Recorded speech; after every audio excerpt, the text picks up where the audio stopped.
मेरा नाम सांची है। मैं जब शादी होकर अपने ससुराल आई तो दूसरे ही दिन से सास की जिम्मेदारी मेरे ऊपर आ गई। सर पर जैसे किसी पैरालाइज मरीज का बोझ आ गया था। सास सारा दिन चारपाई पर पड़ी रहती और मैं उनके सारे काम करती। मेरा पति नीरज गरीब था।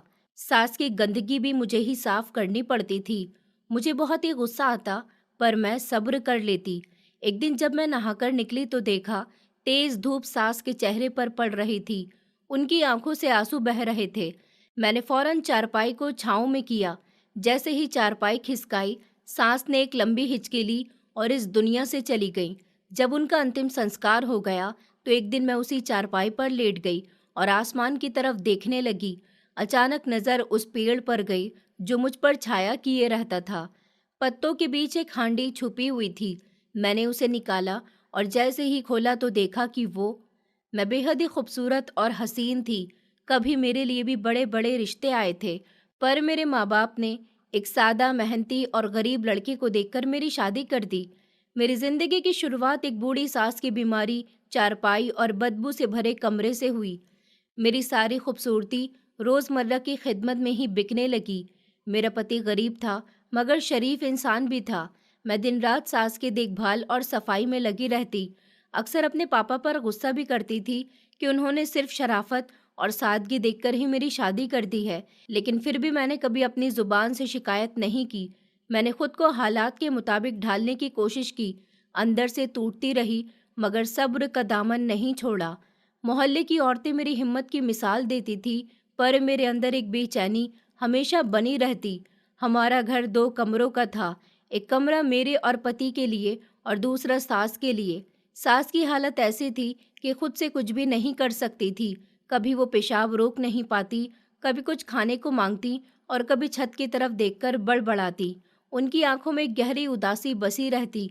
मेरे हाथों में हमेशा सफाई का सामान होता। मेरे दिन और रात एक से हो गए थे। सुबह उठते ही सास का बिस्तर साफ करना, उन्हें नहलाना, कपड़े बदलना और खाना तैयार करना मेरी रोजमर्रा की जिंदगी बन गई थी। नीरज सुबह मजदूरी पर चला जाता और रात को थका हारा लौटता। उसके चेहरे पर हमेशा थकान होती, पर उसकी आंखों में एक नमी होती थी। वो कम बोलता, पर मुझे कभी बेइज्जत नहीं किया। उसने कभी मुझसे गुस्से में ऊंची आवाज में बात तक नहीं की। यही बात थी जो मुझे अंदर से संभाले हुई थी। एक दिन मुझे तेज बुखार हो गया। दिल में अजीब सी बेचैनी थी। फिर भी मैंने सास का बिस्तर साफ किया, खाना गर्म किया, रात को नीरज का इंतजार किया। जब वो आया तो मेरी हालत देखकर घबरा गया। पहली बार उसकी आंखों में मेरे लिए फिक्र दिखी। उसने मुझे पानी पिलाया, दवा लाया और खुद अपने हाथ से मेरे माथे पर पट्टी रखी। उसके इस एहसास से मेरी आंखों से आंसू बह निकले। उसने कुछ नहीं कहा, बस चुपचाप मेरे पास बैठा रहा। वो रात मेरे लिए एक नई उम्मीद बनकर आई। मैंने सोचा कि शायद जिंदगी पूरी न सही, पर मोहब्बत के कुछ लम्हे जिंदगी को काबिले बर्दाश्त बना देते हैं। जब रात को सब सो जाते तो मैं छत के नीचे खड़ी होकर आसमान को देखती, सितारे गिनती और सोचती कि उनके जैसा चमकता नसीब मुझे क्यों नहीं मिला। फिर खुद को समझा देती कि मेरी माँ हमेशा कहती थी कि जो औरत सब्र करती है उसके लिए ऊपर वाला बड़ी आसानियां बनाए रखता है।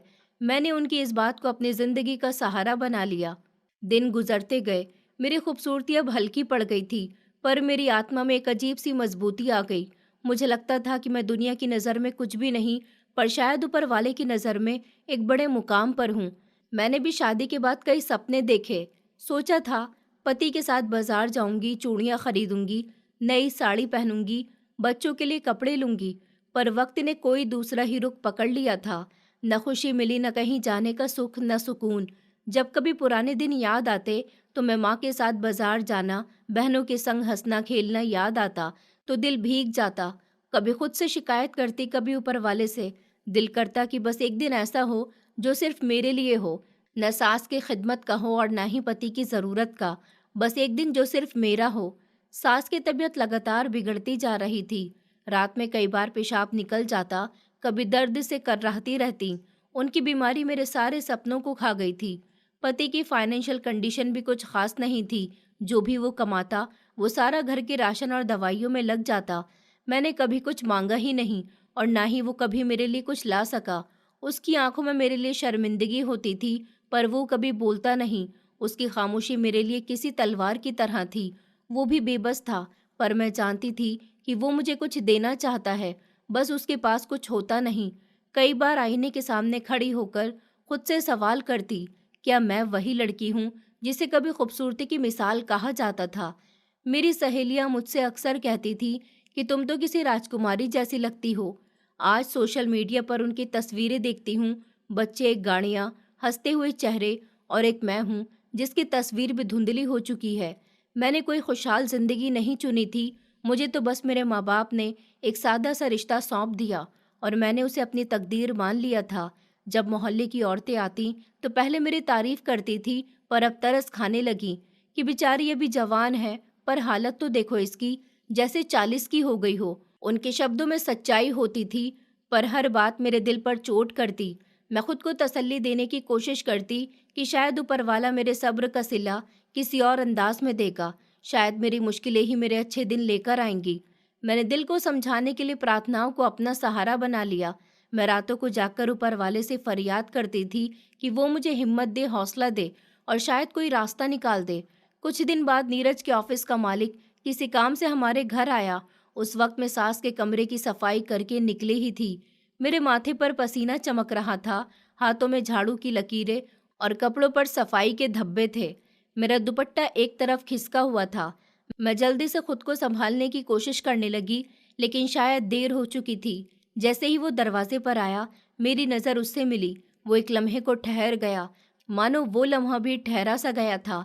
मैंने फौरन शर्म से नजरें नीचे झुका ली और मन ही मन खुद को कोसने लगी कि क्यों आज इतनी लापरवाही से बाहर आ गई। उसकी नजरें मेरे चेहरे पर, मेरे भीगे बालों पर और शायद मेरी थकी हुई आंखों पर, अब भी बाकी खूबसूरती पर ठहर गई थी। मैं जल्दी से अपने पति को पुकारने का बहाना करने लगी, हालांकि मुझे पता था कि वो काम पर गया हुआ है। मैंने कहा, भाई साहब, वो अभी घर पर नहीं है, आप चाहें तो अपना पैगाम देकर चले जाएं। पर वो रुक गया, बोला, नहीं, बस एक ज़रूरी कागज़ देना था, मैं खुद आकर दे देता हूँ। शाम को मैंने उससे कोई बात नहीं की। फिर मैंने आधा दरवाज़ा बंद कर लिया और उसके सामने खड़े होने की कोशिश की, लेकिन मेरे दिल में बेचैनी बढ़ती जा रही थी। जैसे ही दरवाज़ा बंद किया, मेरा दिल ज़ोर ज़ोर से धड़कने लगा। मैंने पीठ दरवाजे से लगाकर लंबी सांस ली, पर अंदर का एहसास भी उस वक्त मेरे लिए सुकून नहीं बन पाया। सास अपने बिस्तर पर लेटी हुई थी, उनकी सांसों की आवाज़ मेरी धड़कन में शामिल हो गई। मैंने खुद को कोसा कि क्यों इस तरह मैं बाहर आई, फिर खुद को समझाया कि ये मेरी गलती नहीं थी, मैं तो सिर्फ घर के कामों में ही लगी हुई थी। फिर भी दिल किसी अनजाने डर से भर गया। उसकी नज़रें जैसे मेरी आत्मा तक उतर गई थी और मुझे अंदर से हिला गई। शाम को जब मेरा पति आया तो मैंने उसे कुछ नहीं बताया। वो पहले ही इतना थका हारा था, अब मैं कुछ कहती तो वो और परेशान हो जाता। मैं खुद दिल ही दिल में सोच चुकी थी कि अगर वो दोबारा आया तो मैं और ज़्यादा सावधान रहूंगी। पर अब मेरे दिल में एक बात जन्म ले चुकी थी। मैं जान गई थी कि वो सिर्फ कागज़ देने नहीं आया, और उसने भी जान लिया था कि वो पहली बार आया है, पर आखिरी बार नहीं। अगले दिन सुबह से ही मेरे दिल में अजीब सी बेचैनी छा गई, जैसे कुछ होने वाला हो। मैंने सास के लिए साफ कपड़े निकाले, खाना दिया, और जैसे ही सारे काम खत्म हुए, दरवाजे पर दस्तक हुई। दिल फिर से जोर से धड़कने लगा। मैंने जाकर झांक कर देखा तो अब भी वही था, हाथ में एक फाइल लिए और चेहरे पर वही कॉन्फिडेंस, जैसे उसे पता हो कि दरवाज़ा खुल ही जाएगा। मैंने हल्का सा दरवाज़ा खोला और दूरी बनाकर पूछा कि जी, क्या काम है? उसने कहा कि कल जो कागज़ देना भूल गया था, बस वही देने आया हूँ, और साथ ही ऐसे मुस्कुराया जैसे कुछ बात छुपा रहा हो। मैंने जल्दी से कहा कि आप वो कागज़ मेरे पति को ऑफिस में ही दे देना, वो कल आएंगे, अभी घर में आराम कर रहे हैं। उसने फाइल आगे बढ़ाई और बोला, आप ले लीजिए, शाम को नीरज को दे दीजिएगा। मैंने जल्दी से फाइल ले ली और दरवाज़ा बंद कर दिया, पर उसके पहले ही उसकी नज़रें मेरे चेहरे पर टिकी रहीं, जैसे कुछ काबू में कर रही हूँ। मैंने दरवाज़ा बंद करके कुंडी चढ़ाई और सास के पास जाकर बैठ गई।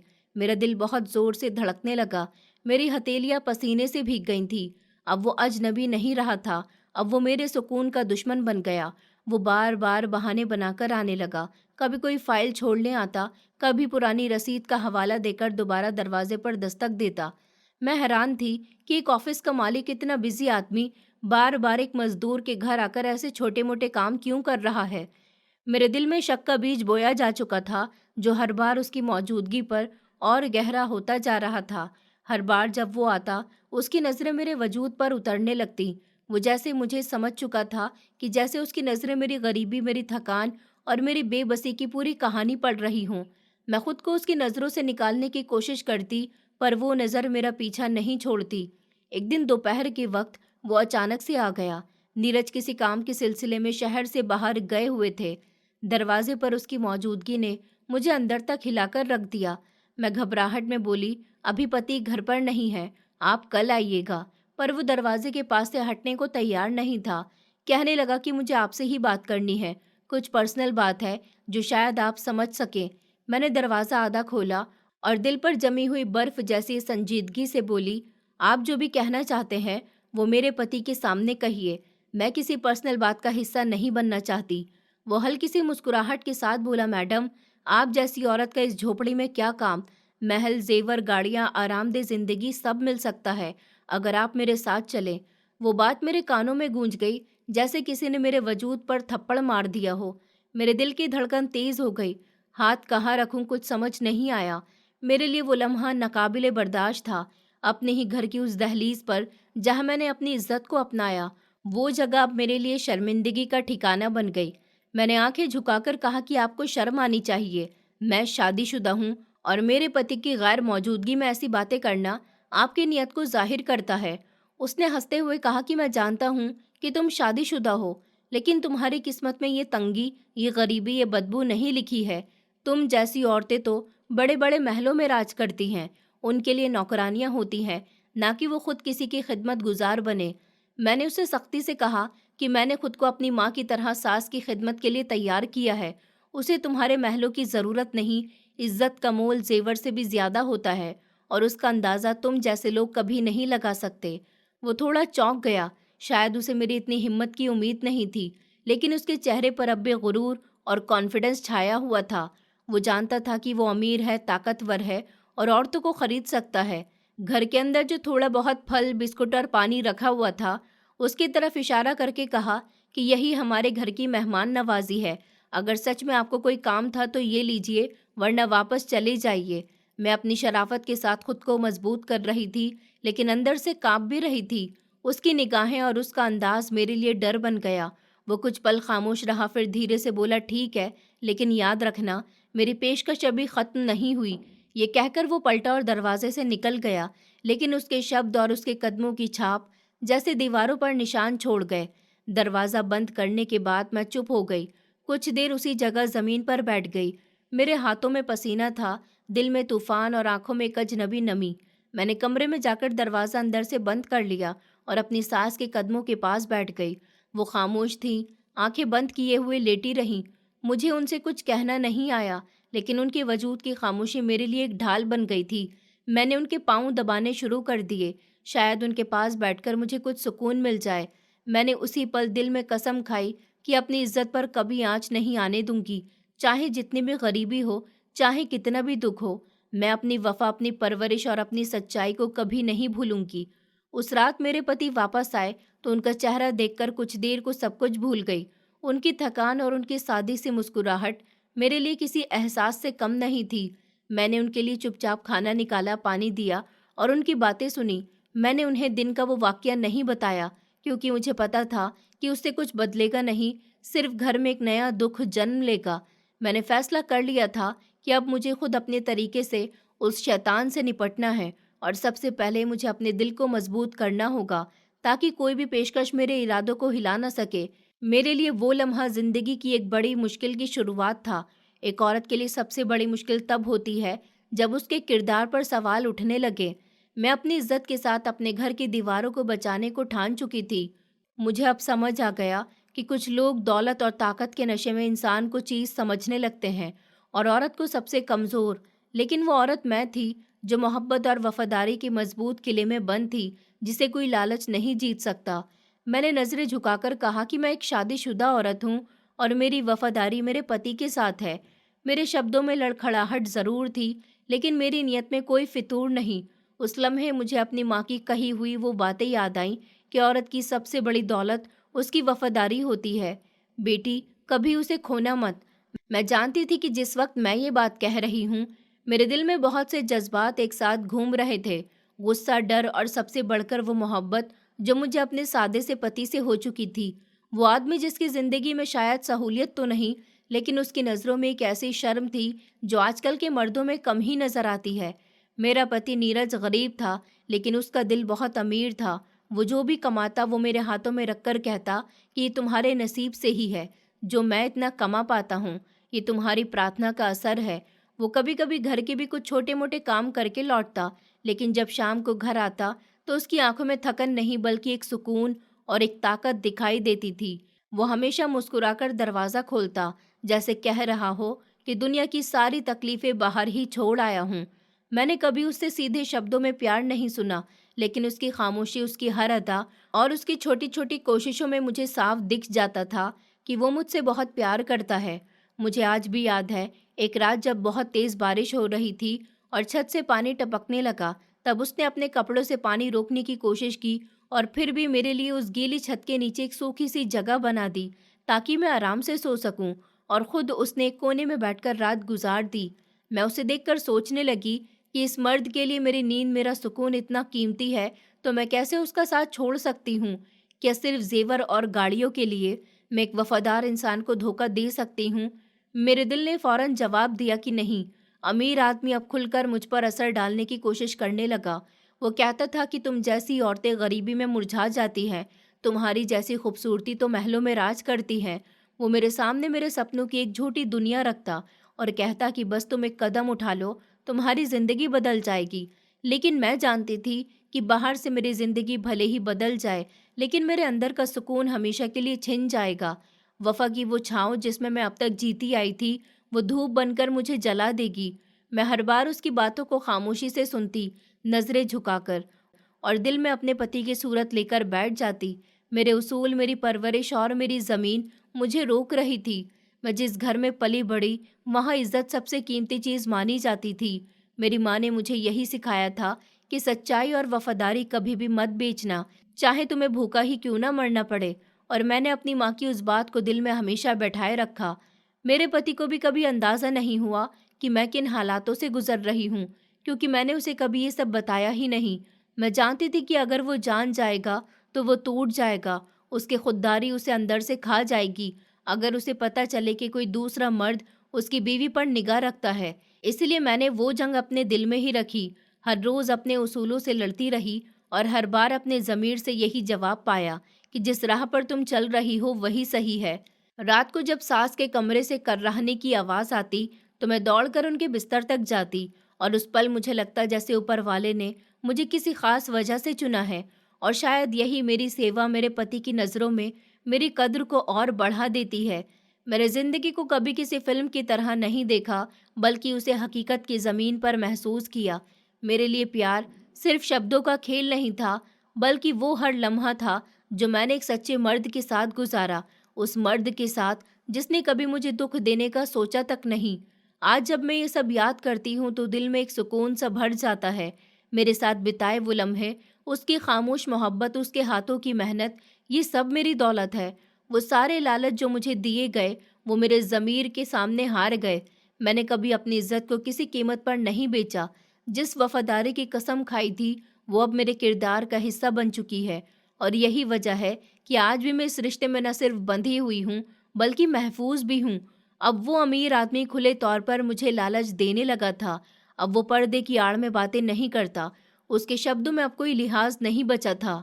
जैसे उसे यकीन हो गया हो कि मैं उसकी कमज़ोरी हूँ और अब वो मुझ पर काबू पा लेगा।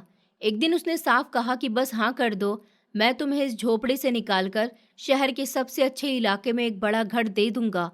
मैंने उसकी बात सुनी, नजरें झुका ली। मेरा दिल जोर जोर से धड़क रहा था, पर मेरी जुबान पर खामोशी की चुप्पी थी। ऐसी बात सुनकर कोई भी औरत हिल जाए, लेकिन जो औरत उस वक्त ना डगमगाए, वही असली औरत होती है। मैं वो पत्थर नहीं थी जिस पर कोई भी वार असर कर जाए। मैं तो वो चट्टान बनने की कोशिश कर रही थी जिस पर कोई भी जख्म अपनी जगह ना बना सके। कई बार वो नीरज के जाते ही हमारे मोहल्ले के कोने में खड़ा हुआ नजर आता, जैसे मुझे इशारा करता कि अगर चाहूँ तो उसके पास जा सकती हूँ।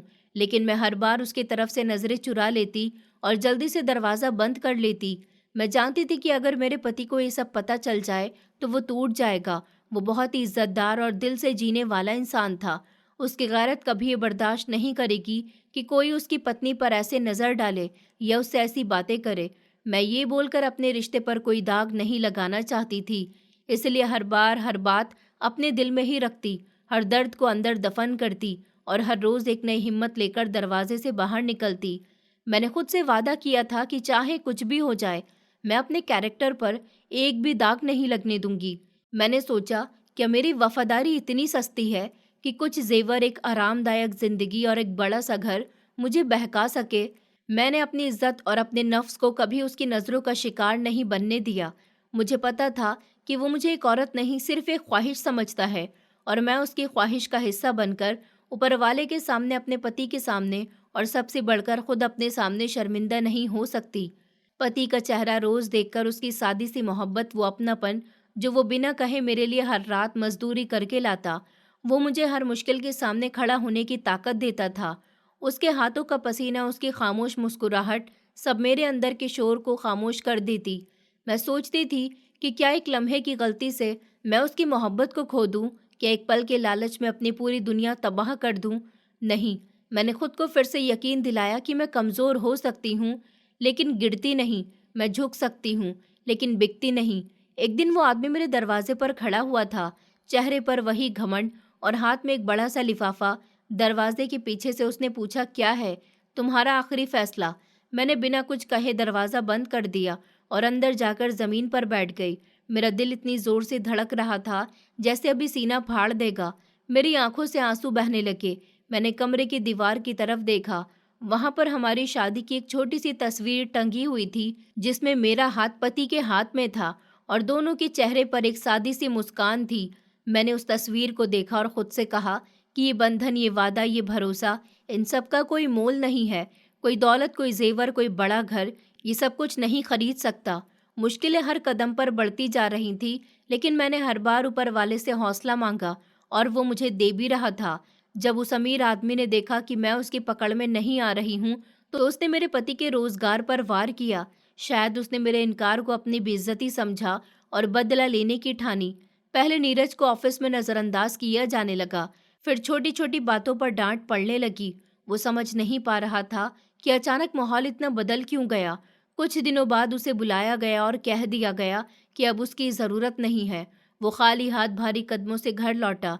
उसकी आंखों में वो शर्मिंदगी थी जो एक खुददार मर्द तब महसूस करता है जब उसके घर के चूल्हे की आग बुझने लगती है। मुझे खबर हुई तो जैसे दिल ज़मीन में धंस गया। हम जो पहले ही रोज़मर्रा की ज़रूरतों के लिए इतने जतन कर रहे थे, अब पूरी तरह से परेशान हो गए। घर का राशन धीरे धीरे ख़त्म होने लगा। चीनी और आटा नाप तोल से इस्तेमाल होने लगा। बिजली का बिल 2 महीने से नहीं भरा गया था और अब बिजली कटने का भी नोटिस आ गया। शाम को जब खाना बनाती तो बर्तन में इतना कम दाल बनाती कि अपनी थाली अलग कर लेती और पति से कहती कि मेरे सर में दर्द है, मुझे भूख नहीं है। वो मेरे झूठ को पहचानता था, लेकिन कुछ नहीं कहता, बस खामोशी से निवाला तोड़ता रहता। मैं सोचती थी कि अगर मैं यहाँ से चली गई तो इस माँ का क्या होगा? वो माँ जो अब चल फिर नहीं सकती, जिसके लिए हर दिन एक नया इम्तिहान होता है। वो माँ जो कभी अपनी बेटी की मोहब्बत को तरसी होगी, अब मेरे सहारे ही जीती है। वो माँ जो मेरे हाथ से खाना खाती है और मेरी गोद में बैठकर बातें करती है, उसे मैं कैसे छोड़ सकती हूँ? उसका दुख अब मेरा दुख बन चुका था। मैं जानती थी कि अगर मैं खुद को बचा भी लूँ तो उनका क्या होगा? उन्हें कौन संभालेगा? कौन उनकी खिदमत करेगा? यही सोचकर मेरे कदम वहीं जम जाते। पति की हालत भी दिन ब दिन कमज़ोर होती जा रही थी। एक दिन जब वो शाम को आया तो उसके चेहरे पर एक अजीब सी थकान थी। मैंने पानी दिया तो उसने चुपचाप पी लिया और कुछ नहीं बोला। रात को जब सब सो गए तो वो मेरे पास आकर बैठ गया और कहने लगा कि मुझे माफ़ कर दो सांची, मैं तुम्हें कुछ नहीं दे पा रहा हूँ, न सुकून, न हिफाजत, न खुशहाली। तुम चाहो तो। मैंने तभी उसकी बात काट दी और कहा कि अब कुछ भी मत कहो, जो कुछ मेरे पास है वो सब तुम्हारी दी हुई इज्जत, तुम्हारी मोहब्बत है। मुझे कुछ और नहीं चाहिए। मेरी आंखों से आंसू बहने लगे। वो चुपचाप मेरा हाथ पकड़कर बैठा रहा। हम दोनों ने सिर्फ एक दूसरे को देखा, कभी कुछ नहीं कहा, लेकिन उस खामोशी में जो वादा था वो शब्दों से कहीं ज्यादा मजबूत था। मैंने उसी लम्हे खुद से फिर एक वादा किया कि मैं कभी हार नहीं मानूंगी, चाहे वो आदमी मुझे और कितना भी आजमाए। मैं अपनी वफादारी, अपनी खिदमत और अपनी सच्चाई से कभी पीछे नहीं हटूंगी। ऐसे ही दिन बीतते गए और हालात वैसे के वैसे ही रहे, लेकिन मेरी हिम्मत अब और बढ़ गई थी। मैंने घर के एक कोने में पुरानी चादरें समेटकर सिलाई मशीन के लिए जगह बनाई। पुरानी मशीन सास की जवानी की निशानी थी। मैंने उसे ठीक करवाया और काम शुरू किया। मोहल्ले की औरतों के कपड़े सिलना शुरू किया और घर में थोड़ा थोड़ा पैसा आने लगा।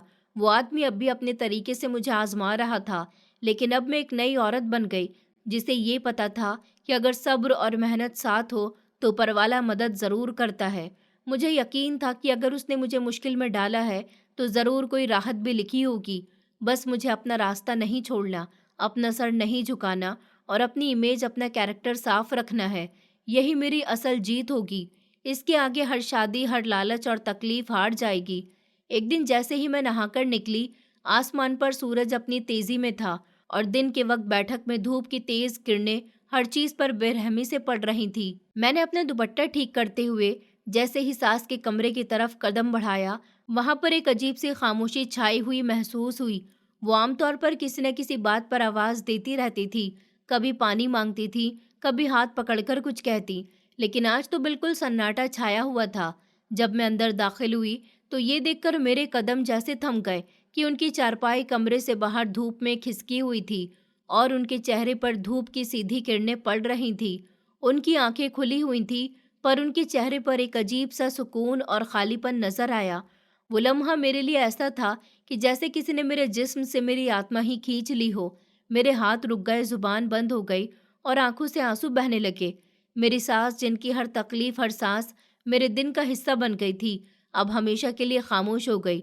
वो औरत जिसे मैंने अपनी माँ जैसा माना, जिसके खिदमत को अपनी तकदीर समझा, आज वो मुझे हमेशा के लिए अकेला छोड़कर चली गई।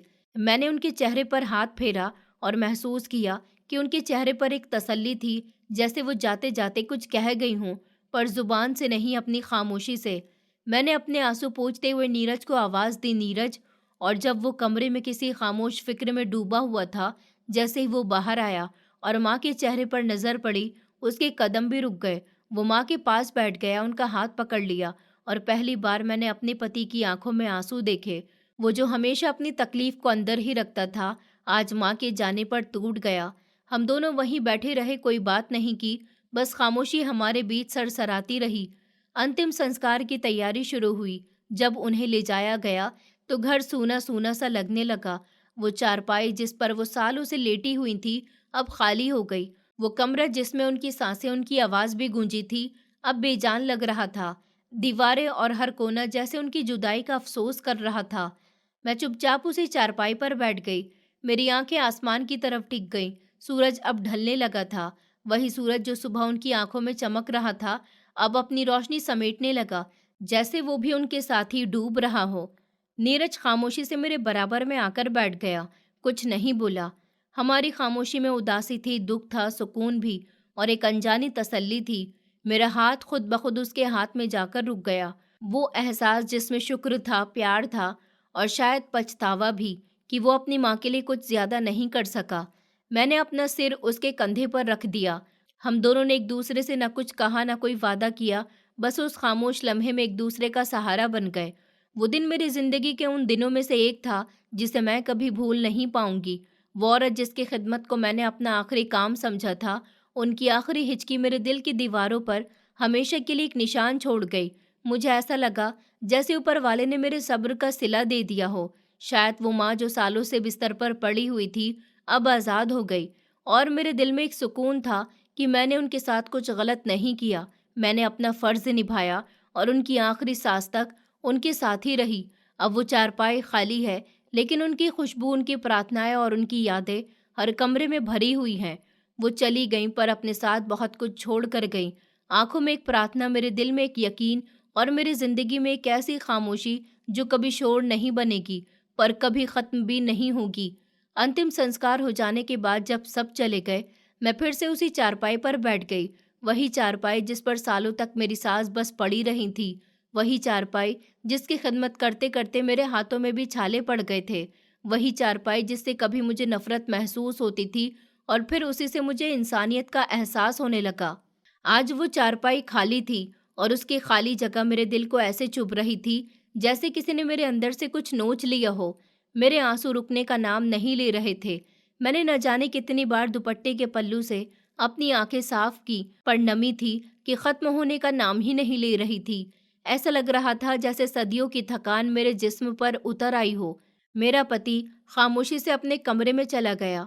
वो कभी ज्यादा बातें नहीं करता था और गम के वक्त तो बिल्कुल ही खामोश हो जाता। मैं उसे रोते हुए नहीं देखती थी, पर आज उसकी खामोशी एक चीख जैसे लगने लगी, जैसे हर शब्द, हर आंसू उसके अंदर ही अंदर घुल रहा हो। मैं चाहकर भी उसके कमरे के दरवाजे तक नहीं जा सकी, जैसे मेरे कदमों में ताकत ही नहीं रही। मैं बस उसी चारपाई पर बैठी रही और आसमान की तरफ देखती रही। आसमान पर बादल धीरे धीरे फैल रहे थे, हवा हल्की हल्की चल रही थी और मैं जैसे किसी जवाब की तलाश में थी। कोई निशानी, कोई इरादा, शायद ऊपर वाले से आने वाले किसी इशारे में। पर सालों से लगातार चलते रहना, बिना रुके, बिना किसी शिकायत के, बस सब कुछ बर्दाश्त करते जाना, ये सब अब मेरे अंदर से सूखा हो रहा था।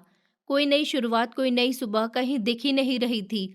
मैंने जिंदगी के उस मोड़ पर खुद को बिल्कुल बेबस पाया। न आंखों में कोई रोशनी बची थी, न दिल में कोई अरमान। सब कुछ जैसे खत्म हो गया हो। मैं थक गई थी, हकीकत से जूझते जूझते थक हार कर बैठ गई। इतना कुछ सहा, इतना कुछ चुपचाप झेला, लेकिन आज सब कुछ खाली हो गया था। मैं खुद को संभाल नहीं सकी। मेरे मन में बार बार ये सवाल गूंजने लगे कि क्या मेरी प्रार्थनाएं कभी रंग लाएंगी? क्या मेरी कुर्बानियां किसी मोड़ पर काम आएंगी? मैंने अपने पति के लिए, अपनी सास के लिए और इस घर की मिट्टी के लिए जो कुछ भी किया, क्या वो सब बेकार चला गया? ये सोच सोच कर दिल घुटने लगता। लेकिन फिर उसी दिल से एक जवाब भी आता कि तुमने ये सब किसी मजबूरी या मतलब में नहीं किया था।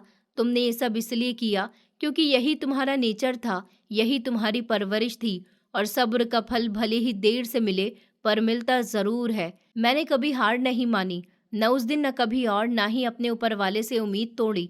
मैं दिल से प्रार्थना करती थी, सर झुकाकर कहती कि तू जानता है कि मैं तेरा शुक्र कभी नहीं छोड़ूंगी। अब बस मुझे हिम्मत दे, मुझे वो सुकून दे जिसका तूने सब्र करने वालों से वादा किया है। मेरी ये प्रार्थना मेरे होठों से नहीं निकलती थी, ये तो मेरे दिल से निकलती थी।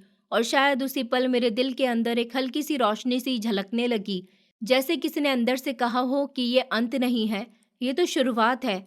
मैं बैठक की खिड़की से बाहर देख रही थी। मेरी नज़र पुराने आम के पेड़ पर जाकर ठहर गई।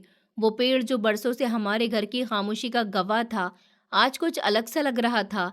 धूप उसके पत्तों से छनकर जमीन पर अजीब सी झलकियां बना रही थी और तभी उसके पत्तों के बीच से एक हल्की सी चमक मेरी आंखों से टकराई। मैंने पहले तो सोचा कि शायद कोई परिंदा होगा या कोई प्लास्टिक का टुकड़ा वहां अटका होगा, लेकिन दिल के अंदर कुछ अलग सी हलचल सी उठी। मैं धीरे धीरे उस पेड़ के पास पहुंची, उसकी शाखाओं को एक तरफ किया तो नीचे मिट्टी में कुछ दबा हुआ नजर आया। एक पुरानी सी मिट्टी से सनी हांडी। मैंने अपने हाथों से मिट्टी हटाई तो हांडी का ढक्कन दिखा। दिल की धड़कन एकदम तेज हो गई। इतने सालों में मैंने यहाँ कभी कुछ नहीं देखा था। ये किसने रखा था? ये क्या है? सोचते सोचते मैंने हांडी को उठाया और बैठक के बरामदे में ले आई। हांडी हल्की नहीं थी, जैसे उसमें कुछ कीमती चीज रखी हो। मैं कुछ पल उसे यूं ही देखती रही, फिर धीरे से उसका ढक्कन हटाया। जो अंदर देखा, उसे देखकर मेरे जिस्म में एक झटका सा लगा। हांडी के अंदर सोने के जेवर रखे हुए थे, बालियां, कंगन और कुछ पुराने जमाने के सिक्के। एक पल को तो यकीन भी नहीं हुआ। मैंने दोबारा उन्हें छूकर देखा, वो सब सच में असली थे। मेरी आंखें हैरानी से भर गईं और दिमाग में एक ही नाम आया, मेरी सास, वही औरत जिनकी सेवा मैंने सालों से की थी, जिनकी आखिरी सांस मेरे सामने थमी। शायद जाते जाते वो अपने तरीके से मुझे सब कुछ सौंप गई थी। मैंने तुरंत ही नीरज को आवाज लगाई। मेरी आवाज में घबराहट भी थी और हैरानी भी। वो भागता हुआ आया, मेरे हाथ में हांडी देखकर ठहर गया। मैंने कहा, ये देखो, पेड़ के नीचे से निकली है। उसने हांडी के अंदर देखा और उसका चेहरा एकदम से बदल गया, आंखें भर आईं। वो धीरे से बोला, ये मम्मी के जेवर हैं। बचपन में मम्मी कहती थी कि उन्होंने ये सब अपनी शादी के बाद धीरे धीरे जमा किया था। उनका सपना था कि जब बहू आएगी तो ये सब कुछ उसी को दिया जाएगा। उसकी आवाज भारी हो गई। शायद मम्मी को ये बात याद नहीं रही थी, यह वक्त इसका इंतजार करता रह गया। वो एक एक जेवर को उठाकर जैसे अपनी माँ की मौजूदगी महसूस कर रहा था और मैं खामोशी से उसे देखती रही। मुझे लग रहा था जैसे मेरी सास की खामोश मोहब्बत आज इस रूप में मेरे सामने आ गई है। वो औरत जो कभी अपने खास जज्बात जाहिर नहीं कर सकी, आज इस हांडी में सब कुछ कह गई। और इन जेवरों में सिर्फ सोना नहीं था, इसमें मेरी मेहनत, मेरी सब्र, मेरी कुर्बानी और मेरी खामोश सेवा का जवाब भी छिपा था। मेरी सास ने अपने ही तरीके से मुझे इज्जत दी थी। वो इज्जत जो ना बोली जाती है ना दिखाई जाती है, बस महसूस होती है। मैं हांडी को अपने सीने से लगाकर जैसे अपनी सास को गले से लगा रही थी। मेरी आंखों से आंसू बहने लगे, लेकिन अब उन आंसुओं में कोई शिकायत नहीं थी, सिर्फ शुक्र था। हम दोनों ने मिलकर फैसला किया कि इन जेवरों को हम संभाल कर रखेंगे। मैंने नीरज से कहा, हम चाहें तो इन्हें बेचकर अपने हालात सुधार सकते हैं, लेकिन उसने मेरी ओर देखा और कहा कि ये मम्मी की आखिरी निशानी है, उनका सपना है, उनकी ख्वाहिश है, तो मैं इसे कैसे बेच दूं? उसकी बात सुनकर मेरे दिल में उसके लिए एक नया प्यार जागा। मैंने चुपचाप सर हिलाया और हांडी को फिर सीने से लगा लिया। ये अब मेरे लिए सिर्फ जेवर नहीं थे, ये मेरी सास की आखिरी मोहब्बत थी, उनकी चुपचाप दी गई प्रार्थना, उनका आशीर्वाद था। और उस पल मुझे ऐसा लगा जैसे मेरी सारी प्रार्थनाएं सुन ली गई हैं। मैंने दिल से कहा कि मम्मी जी, आप जहाँ भी हों मुझे सुन रही होंगी। शुक्रिया कि आपने मुझे बहू से बेटी बना दिया। उस दिन के बाद मेरी हिम्मत दुगनी हो गई। मेरे दिल को पहले से भी ज़्यादा तसल्ली मिली। मेरे इरादे पहले से ज़्यादा मजबूत हो गए, क्योंकि अब मेरे पास एक ख़जाना था, सास की खामोशी में छुपी मोहब्बत का ख़जाना, जो मेरे लिए दुनिया की हर दौलत से ज़्यादा कीमती था। हम दोनों ने फैसला किया कि अब हम खुद अपनी मेहनत से हालात बदलेंगे। हमने जो सालों बर्दाश्त किया, वही अब हमारी ताकत बन गया था। पति ने पुरानी मजदूरी दोबारा से शुरू की। वो सुबह-सुबह घर से निकलता और शाम को थका हुआ आता और शाम को थका हुआ सहारा लेकर वापस आता। मैंने भी घर में बैठकर काम शुरू कर दिया। शुरुआत में सिर्फ मोहल्ले की औरतें दुपट्टे के किनारे कड़वाने आती थीं, फिर धीरे-धीरे काम बढ़ने लगा। मैंने पुराने कपड़ों से नए अंदाज में गले, आस्तीन और बच्चों की फ्रॉक बनाना शुरू किया। मेरे हाथ की सफाई लोगों को पसंद आने लगी और धीरे-धीरे मुझे ग्राहक मिलने लगे। हमारी जिंदगी में पहली बार थोड़ी सी रोशनी आने लगी थी। अब दिन सिर्फ भूख और दुख में नहीं गुजरते थे, उनमें एक मकसद शामिल हो गया। हम दिन रात मेहनत करते, लेकिन दिल सुकून में रहता, क्योंकि वो सब कुछ हम अपनी इज्जत और ईमानदारी से हासिल कर रहे थे। पति की आंखों में अब मायूसी की जगह उम्मीद थी और मैं उसकी हिम्मत की गवाह बन गई। वो मर्द जो कभी दूसरों की नज़र में छोटा समझा जाता था, अब मेरे लिए सबसे कामयाब इंसान बन गया। घर में थोड़ी थोड़ी रोशनी दिखने लगी, पुराने पर्दे हटाए गए, फर्श पर नई चटाई बिछाई गई और रसोई में चमकते हुए बर्तन दिखाई देने लगे। वो घर जो कभी बोझ लगता था, अब मोहब्बत की जगह बन गया। हर कोने में जैसे सास की प्रार्थनाएं बसी हुई थी और उन्हीं प्रार्थनाओं ने हमारे सब्र को कबूल कर लिया। कमरे के एक कोने में रखी वो हांडी, जो पहले सिर्फ एक मिट्टी का बर्तन लगती थी, अब मेरे लिए सोने से भी बढ़कर कीमती खजाना बन गई। हमने उसे एक छोटे से साफ कपड़े से ढककर रखा हुआ था, जैसे माँ की आखिरी मोहब्बत की हिफाजत उसमें रखी हो। हम दोनों ने मिलकर एक नई दुनिया बनाई, जिसकी बुनियाद सच्चाई, सब्र और कुर्बानी पर रखी गई थी। उसकी सच्चाई की कीमत हमें शुरू में बहुत भारी लगी, लेकिन अब हम जान चुके थे कि यही सच्चाई हमें इज्जत, सुकून और असली खुशी तक ले जाएगी। वो जेवर तो हमने नहीं बेचे, वो मेहनत जो हमने खुद की, वो सब्र जो हमने दिल से किया, आज यही सब हमारे घर की असली रौनक बन चुके थे।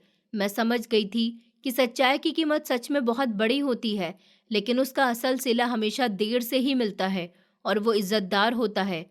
हमने हर लम्हा जो सब्र किया, हर ख्वाहिश जो रोकी, वो ऊपर वाले ने लौटाई, मोहब्बत के अंदाज में, सुकून की सूरत में। और ये सुकून किसी और रास्ते से मुमकिन ही नहीं था। वो हांडी जो कभी मिट्टी से ढकी हुई थी, आज हमारी आत्मा का खजाना बन गई थी। हालत में नमी थी, लेकिन कुदरत ने हमारे सब्र का सिला देना शुरू कर दिया। पति ने अपनी ईमानदारी और लगातार कोशिश से मोहल्ले के एक नुक्कड़ पर छोटी सी दुकान खोली। उस दुकान में चाहे सामान कम था, लेकिन मेहनत की दौलत बहुत थी। सुबह सवेरे वो दुकान खोलता, खुद ही सफाई करता, सामान सजाता और ग्राहकों से नरमी से पेश आता। मैं भी सिलाई का काम बढ़ा चुकी थी। मेरा नाम अब मोहल्ले में पहचाना जाने लगा। लोग अपने बच्चों के कपड़े, शादी के जोड़े और एम्ब्रॉयडरी करने के ऑर्डर देने लगे। हम दोनों दिन भर थक जाते, लेकिन रात को जब चाय का कप हाथ में होता, तो दिल तसल्ली से भरा होता, क्योंकि हमने जो कुछ खाया, जो कुछ पहना, वो सब हमारी अपनी मेहनत की कमाई से था। गरीबी अब भी थी, मगर वो गरीबी जो इज्जत के साथ हो, वो दिल को जख्मी नहीं करती। हमारा घर छोटा था, फर्नीचर पुराना, लेकिन दिल के कमरे अभी भी खुशी से भरे हुए थे। इज्जत और खुददारी अब हमारे रिश्ते का असली जेवर बन चुके थे। मैं अक्सर शाम के वक्त उस हांडी की तरफ देखती, जो अब भी कमरे के कोने में रखी होती। उसके ऊपर रखा हुआ सफ़ेद दुपट्टा जैसे सास की प्रार्थनाओं का साया हो। वो हांडी अब सिर्फ एक बर्तन नहीं रही थी, वो हमारी कहानी की गवाह बन चुकी थी। उसमें मौजूद जेवर को हमने कभी हाथ नहीं लगाया, बस उन्हें प्यार से देखा और दिल ही दिल में सास के लिए प्रार्थना की। हमारी प्रार्थना यही थी कि जिनकी वजह से हमारी मेहनत को रंग मिला, जिन्होंने हमारे कदमों को रास्ता दिया और हमारे दिलों को सुकून, उनकी आत्मा को चैन मिले। जब कभी मैं बाजार जाती तो लोग तारीफ करते कि दीदी, आपकी सिलाई में तो बहुत सफाई होती है, आपकी बातों में असर है, आप जैसी औरतें अब कम मिलती हैं। और मैं मुस्कुरा देती, पर दिल जानता था कि उन बातों के पीछे सालों का सब्र, खामोशी और अपने ज़मीर से वफादारी छुपी हुई है। मैंने कभी आसान रास्ता नहीं चुना, कभी अपनी इज्जत का सौदा नहीं किया, और आज यही मेरी सबसे बड़ी पहचान बन चुका है। मुझे अक्सर वो दिन याद आता है जब वो अमीर आदमी मुझे दुनिया की सारी राहतें और ऐशो आराम देने की बात कर रहा था। उसकी बातें, उसका व्यवहार जैसे मेरे दिमाग पर छा रहा था। लेकिन अगर उस दिन मैंने अपनी कमजोरी को अपनी सोच पर हावी होने दिया होता, तो शायद आज मैं एक बड़े घर में होती, पर एक टूटी हुई आत्मा के साथ। मेरी आत्मा कभी सुकून नहीं पाती। आज जब मैं आईने में खुद को देखती हूँ तो आंखों में थकन जरूर होती है, लेकिन उनमें एक ऐसी चमक होती है जो सिर्फ इज्जत से जीने वाली औरत की होती है। मेरे और मेरे पति के रिश्ते ने अब सिर्फ एक शादीशुदा जोड़े की शक्ल नहीं रखी, अब वो मेरा साथी, मेरा हमसफर बन गया था, जो मेरा दर्द बिना कहे समझ लेता था। वो कम बोलता, लेकिन उसकी नज़रों में मेरी सारी कहानियां छुपी होती। वो जानता है कि मैंने कितनी बार खुद को बचाया, हमारे रिश्ते को बचाया, हमारी इज्जत को बचाया। हम दोनों ने कभी एक दूसरे पर इल्ज़ाम नहीं लगाया, बल्कि एक दूसरे का सहारा बनते गए। शायद यही रिश्ता होता है जो मुश्किलों के दरिया से निकलकर और मजबूत हो जाता है। हमारे पास भले ही सब कुछ नहीं है, लेकिन जो कुछ भी है वो हमारा अपना है। हमारे बच्चों के चेहरे पर मुस्कान है, हमारे घर में बरकत है और हमारे दिलों में सुकून है। और ये सब कुछ मैंने सिर्फ वफा, सब्र और हक को पकड़कर ही हासिल किया। मेरी जिंदगी का सबसे बड़ा गर्व यही है कि मैंने उस पेशकश को ठुकरा दिया जो शायद दुनिया की नज़र में बहुत आसान और आरामदायक होती, लेकिन मेरे लिए वो एक सौदा था जो मेरी आत्मा को जिंदा रहते भी मार देता। अब जब मैं रात को सोने से पहले ऊपर वाले से बात करती हूँ तो मेरी प्रार्थनाएं शिकायतों से नहीं बल्कि शुक्र से भरी होती हैं।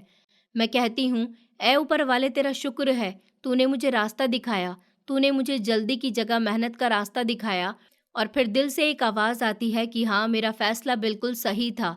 ये ज़िंदगी अगर आसान नहीं रही तो क्या हुआ, मैंने वो रास्ता चुना जो सच्चाई और इज्जत का था। यही मेरी सबसे बड़ी कामयाबी है।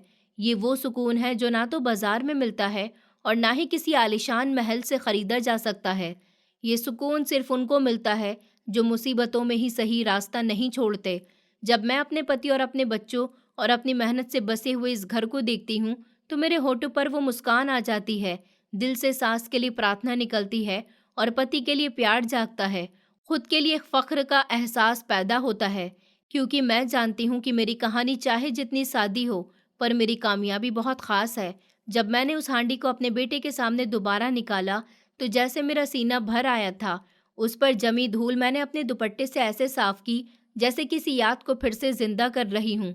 मैं जानती थी कि वो सिर्फ मिट्टी का एक बर्तन नहीं था, वो हमारी झुकी हुई कमर का सहारा था, हमारी रातों की नींद और हमारे पेट की भूख को चुपचाप संभालने वाला एक ऐसा साथी जिसे हमने कभी बोझ नहीं समझा, बल्कि एक भरोसे की तरह दिल में संभाल कर रखा।